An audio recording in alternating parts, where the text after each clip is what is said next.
Des témoins, et qui l'ont irrémédiablement brisée, au point qu'elle a du mal à se reconnaître aujourd'hui. Elle jette un regard furtif en direction de sa compagne de voyage, farouchement concentrée sur la route.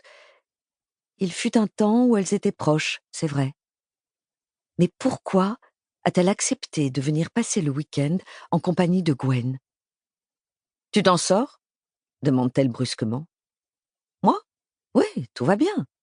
On ne va pas tarder à arriver. » À l'école de journalisme de l'Université de New York, où elles se sont rencontrées, Gwen était le prototype de l'étudiante bûcheuse, toujours plongée dans les bouquins. À la fin de ses études, abandonnant l'espoir de trouver un emploi décent dans ce milieu et peu attirée par l'aventure, elle s'était orientée sans regret vers la communication d'entreprise. À l'inverse, Riley, dévorée d'ambition, brûlait de se retrouver au cœur de l'action. Diplôme en poche, elle s'était empressée de mettre le cap sur les zones de conflit. Et elle avait tenu le coup de longues années. Pourquoi continue-t-elle à ruminer ses pensées? Elle sent qu'elle est en train de perdre les pédales. Alors elle inspire profondément, comme on le lui a appris, pour conjurer les images qui n'en finissent pas de la tourmenter. David Paley se gare sur la partie déneigée du parking, à droite de l'hôtel. Il sort de sa Mercedes et s'étire longuement. À cause des intempéries, le trajet depuis New York a été bien plus long que prévu et ses courbatures lui rappellent qu'il n'est plus un jeune homme. Debout sous la neige qui tombe drue à présent, il contemple un moment le Mitchell's Inn, puis saisit son petit sac de voyage sur la banquette arrière. L'hôtel, un élégant édifice de 3 étages en briques rouges et beiges, est encerclé par la forêt.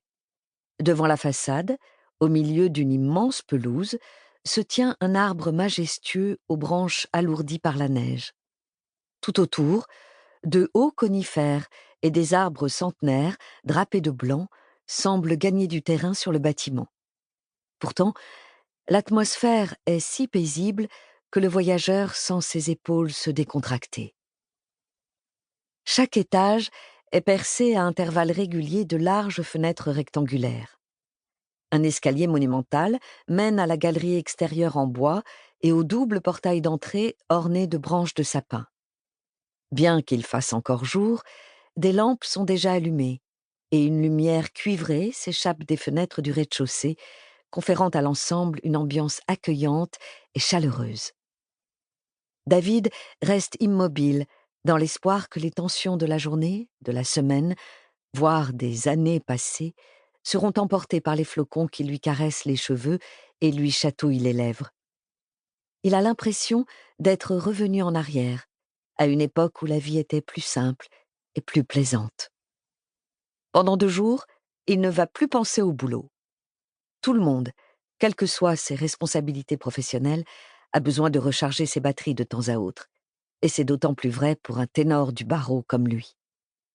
Il trouve rarement le temps de se reposer, a fortiori tout un week-end, et cette fois-ci, il a la ferme intention d'en profiter au maximum. Vendredi, 16h35. Lauren Day jette un coup d'œil à l'homme assis au volant, Ian Beaton, qui conduit d'une main experte malgré les conditions difficiles, comme si c'était d'une simplicité enfantine. Il se tourne vers elle et lui adresse un sourire désarmant.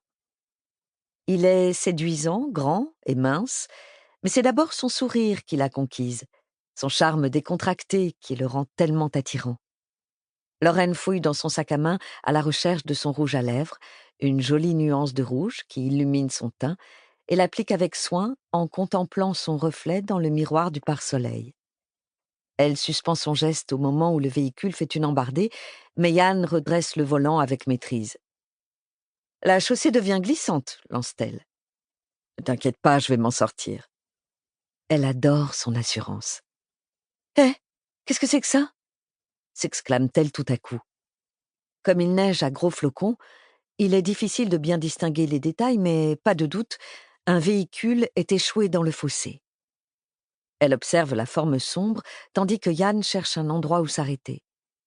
« Je pense qu'il y a quelqu'un dans la voiture. » « Ils auraient quand même pu allumer les feux de détresse, » marmonne son compagnon. Livre audio complet gratuit disponible en description de cette vidéo.